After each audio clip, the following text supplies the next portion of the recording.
The musical La La Land has made history this morning with the Academy Award nominations. The film's 14 nominations ties it for the most ever with Titanic and All About Eve.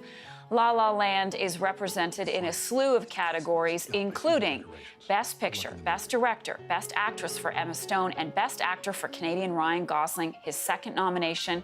The films Moonlight and Arrival are next with 8 nominations each, the latter directed by Canadian Denis Villeneuve. Villeneuve earns his first Best Director nomination. His film, Ascendi, was previously nominated for Best Foreign Language Film. So excited. I can't even get through that intro because Richard is here and I want to discuss all of this. Okay, so let's talk about, good morning, by the way. Good morning. Nice Best Picture. Best Picture, you've got no huge surprises here. Hacksaw Ridge, I think, is a bit of a surprise. People did like that movie, extremely successful in the theaters, but I didn't really expect to see it on here. But Moonlight, Manchester by the Sea, La La Land, all that stuff is expected. Interesting, though, that there's been a lot of talk that something like Deadpool might sneak its way on this list. Deadpool comes out, makes $800 million, and kind of reinvents the way that you can make a superhero film. A few years ago, the Academy said, you know what, let's try and sneak a few more movies like Batman and that sort of thing on the list. So they extended it to 10 nominations. Since then, they've only nominated 10 films once, I think, and then every other year there's been like 8 nominations. This year there's 9. There's a blank spot where Deadpool could have been, and I just think that if all the movies that are on here, Moonlight, Manchester by the Sea, Fences, everything, they're worthy. They belong on here. But why not throw a bone to populist filmmaking as well? Why not throw a bone to movies that have made a lot of money, that are doing something a little different in a genre that, for sure, is something we've seen a lot of, but Deadpool could have been on here, and I think that would be a huge story. Okay, I think the purists may not like Deadpool. No, no one's going to agree with me on what I just said, but that's... Okay, before we move on to Best Director, your prediction for Best Picture? Best Picture, I have a feeling La La Land. Okay. I mean, La La Land is nominated. It not only tied Titanic and All About Eve, but it's now the most nominated musical of all time. It won't set a record because it's nominated twice in the song category, so it won't sweep. It won't get every award that it's nominated for, but it's going to do very well. Okay. We can't talk about Best Director without talking, Best Picture without talking about Best Director. Denis Villeneuve, our Canadian guy there. Yeah, Denis Villeneuve for Arrival. Next year, he is poised to break into the mainstream in a huge way. He has had movies that have done well before, but he's directed the new Blade Runner. And so that is going to be one of the movies we'll be talking about next year. But this, again, is an interesting list. Barry Jenkins, Moonlight, Kenneth Lonergan from Manchester by the Sea. Mel Gibson is, again, a bit of a surprise entry for me for Hacksaw Ridge.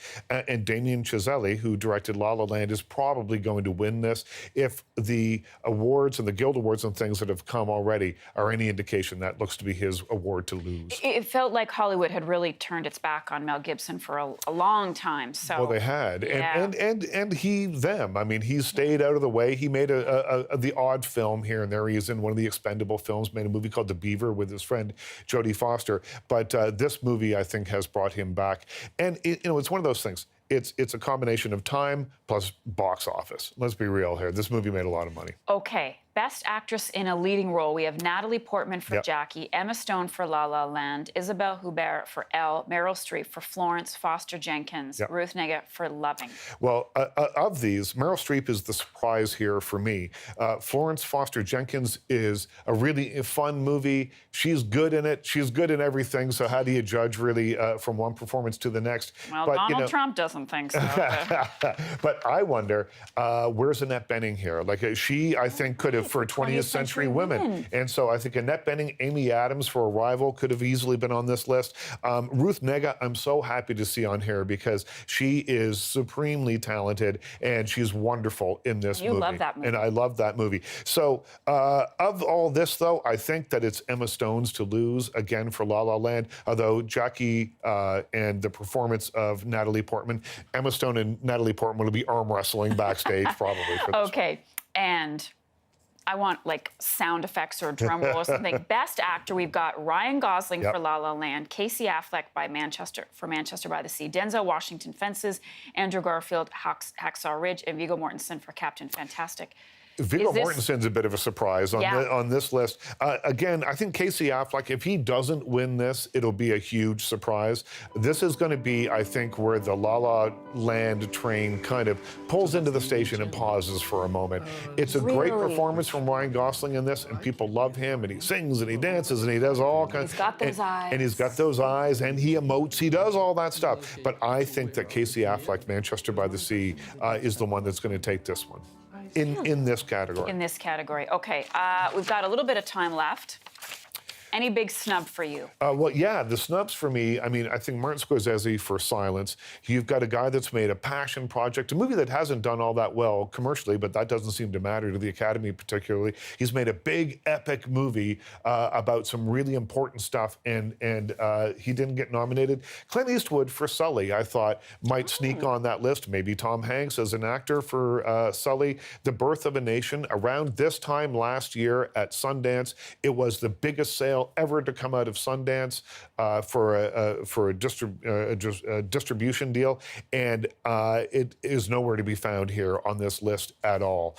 Michael Keaton for The Founder could have been on here. I mean, there's a number of things. I would have liked to have seen Hugh Grant. If Florence Foster Jenkins has to get one nomination, I would have liked to have seen Hugh Grant get it, because he is effortless in the role of the husband to Meryl Streep in that film, and it reminds us of why he was a big star in the first place. Okay.